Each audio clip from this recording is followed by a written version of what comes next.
Assalamualaikum warahmatullahi wabarakatuh. Waalaikumsalam warahmatullahi wabarakatuh. Alhamdulillahi rabbil alamin wassalatu wassalamu ala asrofil anbiya'i wal mursalin wa ala alihi rasulillah ajmain. Yang pertama-tama marilah kita panjatkan puji syukur kita kepada Allah Subhanahu wa taala yang mana kita masih diberikan nikmat kesehatan, kesempatan, nikmat luang dan waktu sehingga kami bisa membuat video untuk makalah kita pada hari ini. Selawat bagaikan salam kita hadiahkan kepada Nabi kita Nabi Muhammad sallallahu alaihi wasallam. Allahumma shalli alaihi. Mudah-mudahan kita yang ada di grup dan di luar sana mendapatkan syafaatnya di kemudian kelak. Amin. Amin ya rabbal alamin. Yang saya hormati Bapak dosen, yang saya sayangi teman-teman sekalian. Di sini kami dari kelompok 8 akan membacakan atau mempresentasikan hasil makalah kami yang berjudul tentang lupa dan transfer belajar. Lupa adalah hilangnya kemampuan untuk menyebut atau memproduksi kembali apa-apa yang sebelumnya telah kita pelajari. Secara sederhana, mendefinisikan lupa sebagai ketidakmampuan mengenal atau mengingat sesuatu yang pernah dipelajari atau dialami. Faktor-faktor penyebab lupa. Yang pertama, karena apa yang dialami tidak pernah digunakan lagi atau tidak pernah dilatih atau diingat lagi. Berkenaan dengan itu, ada sebuah hukum yang berbunyi law of disus, hukum tak terpakai, yang dikemukakan oleh Thorndike. Hukum itu menyebutkan hubungan antara stimulus dan respon akan menjadi lemah bila tidak ada latihan.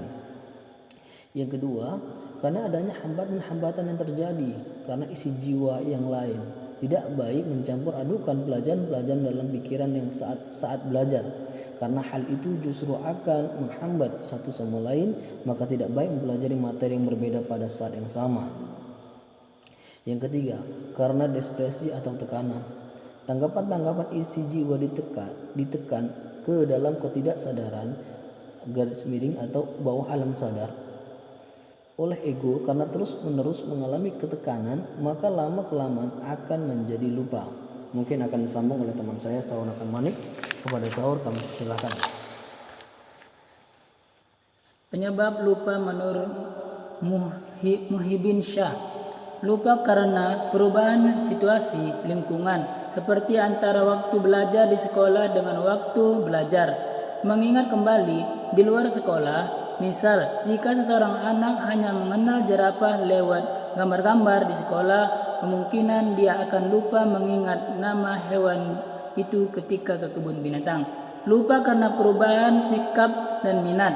Misal, jika seseorang guru memarahi anaknya di depan teman-temannya, anak menjadi takut sehingga pelajaran mudah terlupakan.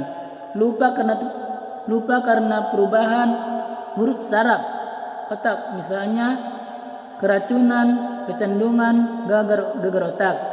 Lupa karena kerusakan informasi sebelum masuk ke memori.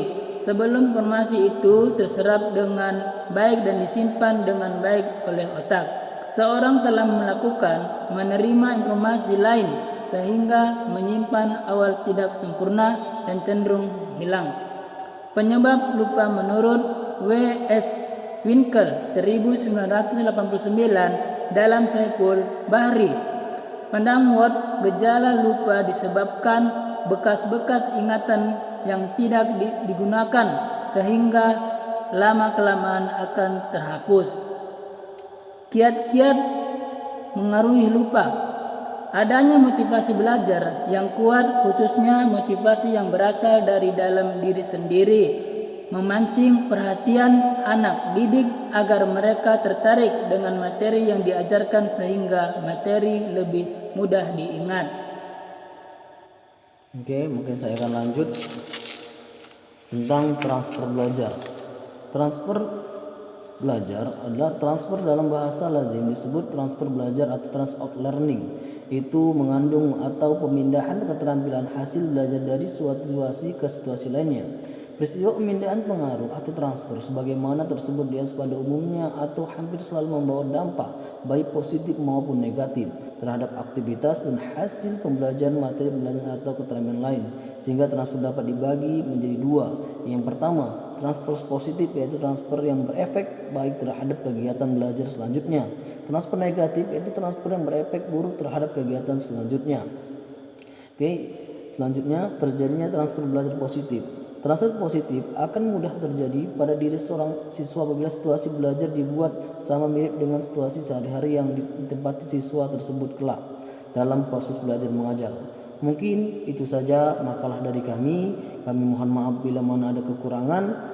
Kepada Allah kami mohon ampun. Billahi taufiq wa hidayah. Assalamualaikum warahmatullahi wabarakatuh. Waalaikumsalam warahmatullahi wabarakatuh.